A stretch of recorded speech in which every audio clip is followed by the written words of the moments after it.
క్రీస్తునందున్న ప్రియులందరికీ gospel for you channel తరపున ప్రేమపూర్వక శుభాభివందనాలు. తన ఇల్లంతటిలో నమ్మకస్తుడని దేవుని చేత అనిపించుకున్న మోషేను గురించి మా మునుపటి వీడియోలలో కొంత వివరించాము కదా. మా ఛానల్ను ఇప్పుడే మొదటిసారి చూస్తున్న వారు ఈ వీడియో క్రిందనున్న డిస్క్రిప్షన్లో ఇవ్వబడిన ఆ వీడియో లింకులు క్లిక్ చేసి ఆ వీడియోలు చూసిన తరువాత ఈ వీడియో చూడగలరని ఆశిస్తున్నాము.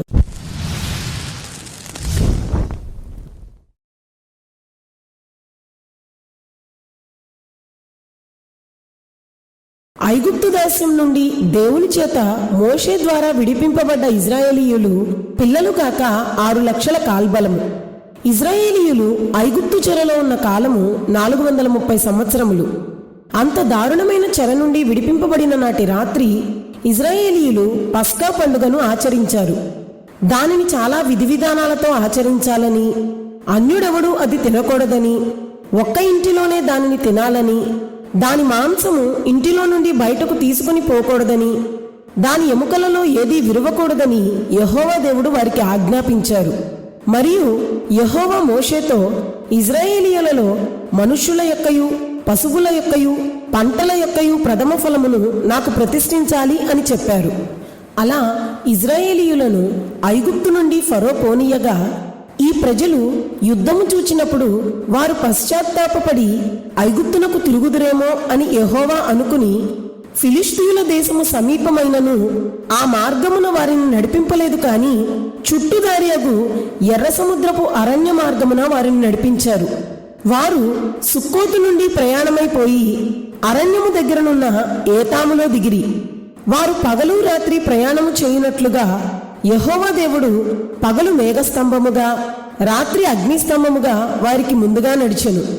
అలా వారు ప్రయాణం కొనసాగిస్తుండగా ఎర్ర సముద్రం వారికి ఎదురుగా వచ్చెను. యెహోవా దేవుడు ఫరోను బట్టి ఐగుప్తు ప్రజలను బట్టి తన నామము హెచ్చింపబడాలని ఫరో హృదయమును మరలా కఠినపరిచాడు. అప్పుడు ఫరో తన రథములతో గొప్ప సైన్యముతో మరలా ఇజ్రాయేలీయులను వెంబడించాడు. అప్పుడు ఇజ్రాయేలీయులు ఐగుప్తులో సమాధులు లేవని ఈ అరణ్యములో చచ్చుటకు మమ్మును రప్పించితివా అని మోషేతో అనిరి. అప్పుడు మోషే, భయపడకుడి, యెహోవా మీకు నేడు కలుగజేయు రక్షణను మీరు ఊరక నిలుచుండి చూడుడి అని చెప్పెను. అప్పుడు యెహోవా మోషేతో, నీవేళ నాకు మొర్రపెట్టుచున్నావు, సాగిపోవుడి అని నీ కర్రను ఎత్తి ఆ సముద్రము వైపు చెయ్యి చాపి దాన్ని పాయలుగా చేయుమని, అప్పుడు ఇజ్రాయేలీయులు సముద్రము మధ్యను ఆరిన నేల మీద నడిచిపోవుదురు అని చెప్పెను. మోషే సముద్రము మీద తన చెయ్యి చాపగా యెహోవా బలమైన తూర్పు గాలి చేత సముద్రమును తొలగించి దానిని ఆరిన నేలగా చేసెను. అంతటా ఇజ్రాయేలీయులు సముద్రము మధ్యన ఆరిన నేలను నడిచిపోయిరి. ఆ నీళ్లు వారి ఇరుప్రక్కల గోడవలే నిలిచెను. ఐగుప్తీయులు ఫరో గుర్రములు రథములు వారిని తరిమి సముద్రము మధ్యకు చేరిరి. అప్పుడు యెహోవా ఐగుప్తీయుల మీద ఫరో మీద గుర్రముల మీద నీళ్లు తిరిగి వచ్చినట్లు నీ చెయ్యి చాపుము అనెను. మోషే అలాగు చేయగా యెహోవా ఐగుప్తీయులను సముద్రము మధ్య హతము చేసెను. వారిలో ఒక్కరైనను మిగిలి ఉండలేదు. యెహోవా ఐగుప్తీయులకు చేసిన ఈ గొప్ప నాశన కార్యమును ఇజ్రాయేలీయులు చూసి దేవునికి భయపడి యెహోవా యందును ఆయన సేవకుడైన మోషే యందును నమ్మిక ఉంచిరి. అలా వారు ఎర్ర సముద్రము నుండి జనులను సాగచేయగా వారు షూరు అరణ్యంలోనికి వెళ్లి దానిలో 3 దినములు నడిచిరి. అప్పుడు వారికి నీళ్లు దొరకలేదు. అంతలో వారు మారాకు చేరిరి. మారా నీళ్లు చేదైనవి కనుక వారు ఆ నీళ్లు త్రాగలేకపోయారు. అప్పుడు వారు మోషేపై సణుగుకొనగా మోషే యెహోవాకు మొర్రపెట్టెను. అప్పుడు దేవుడు మోషేకి ఒక చెట్టు వేరును చూపించారు. ఆ చెట్టుని ఆ నీళ్లలో వేయగా ఆ నీళ్లన్నీ మంచిగా మారాయి. ఆ తరువాత వారు ఏలీమునకు సీనాయికిని మధ్యనున్న సీను అరణ్యమునకు వచ్చిరి. అక్కడ వారు మాంసము లేదని మోషే అహరోనులపై సణుగుకొన్నారు. అప్పుడు యెహోవా వారి సనుగుడు విని సాయంత్రమున పూరేడులు అనగా పక్షులు వచ్చి వారి గుడారములను కప్పేలా చేశాయి. అలాగే ఉదయమున ఆకాశము నుండి నూగు మంచు వంటిది భూమిపై పడింది. అదేంటో ఇజ్రాయేలీయులకు అర్థము కాలేదు. అయితే అది దేవుడు వారికి ఇచ్చిన ఆహారమని మోషే చెప్పటంతో వారికి కావలసినదంతా కూర్చుకున్నారు. అయితే మోషే ఏ రోజుది ఆ రోజునే కూర్చుకోవాలని చెప్పారు. కానీ కొందరు ఎక్కువగా కూర్చుకొనగా అది మరుసటి రోజుకి పురుగు పట్టి కుళ్ళిపోయింది. అలా వారు 6 రోజులు కూర్చుకోవాలి. 7వ రోజు విశ్రాంతి దినము కాబట్టి ఆ రోజుది కూడా 6వ రోజునే కూర్చుకోవచ్చు. కానీ అప్పుడది పురుగు పట్టలేదు. దాని రుచి తేనెతో కలిపిన అప్పము వలె ఉండేది.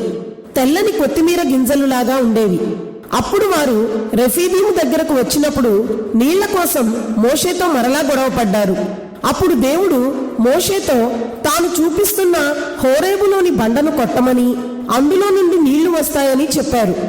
మోషే అలా చేసినప్పుడు వారు ఆ నీరు త్రాగారు. అప్పుడు మోషే మస్సా అని ఆ స్థలానికి పేరు పెట్టారు. మస్సా అంటే శోధించుట. అంతటా అమాలేకీయులు ఇశ్రాయేలీయులతో యుద్ధం చేయటానికి వచ్చారు.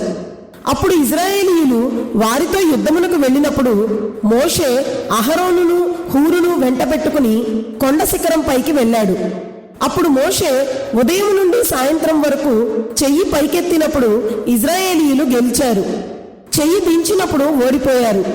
కాబట్టి మోషే చెయ్యి భారం కాగా అహరోను హూరులు ఒక రాయి తెచ్చి మోషేను కూర్చుండబెట్టి మోషే చేతులకు ఊతమిచ్చారు.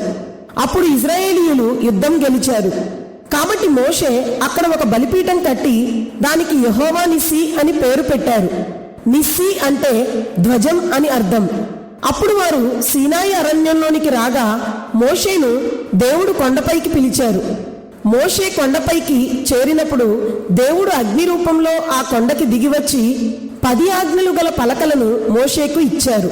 అవేమనగా, నేను తప్ప వేరొక దేవుడు నీకు ఉండకూడదు, దేని రూపమునైనను విగ్రహమునైనను చేసుకొనకూడదు, యెహోవా నామము వ్యర్థముగా ఉచ్చరింపరాదు, విశ్రాంతి దినమును పరిశుద్ధముగా ఆచరించాలి, నీ తండ్రిని తల్లిని సన్మానింపుము, నరహత్య చేయకూడదు, వ్యభిచరింపకూడదు, దొంగిలకూడదు, నీ పొరుగువానిపై అబద్ధ సాక్ష్యం పలుకవద్దు, నీ పొరుగువాని భార్యనైనను దాసుడనైనను దాసీనైనను ఎద్దునైనను గాడిదనైనను మరి దేనినైనను ఆశింపవద్దు.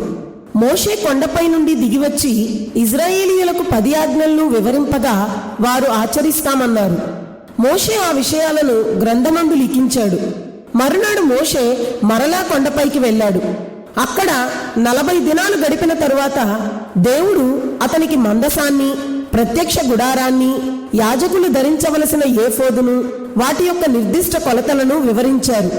ఇంతలో జనులు మోషే లేనందున మమ్మల్ని నడిపించుటకు ఒక దేవతను చేయమని చెప్పగా అహరోను వారి దగ్గరనున్న బంగారము తీసుకుని ఒక బంగారు దూడను చేయగా వారు ఆ విగ్రహానికి బలి అర్పించి సాగిలపడిరి. దానికి దేవునికి కోపం వచ్చి వారి కోసం 2 ఆజ్ఞల పలకలను మోషేకు ఇచ్చాడు. మోషే కొండ దిగినప్పుడు వారు చేసినది చూసి కోపం మండి ఆ పలకలను పగలగొట్టాడు. ఆ విగ్రహాన్ని పొడి చేశాడు.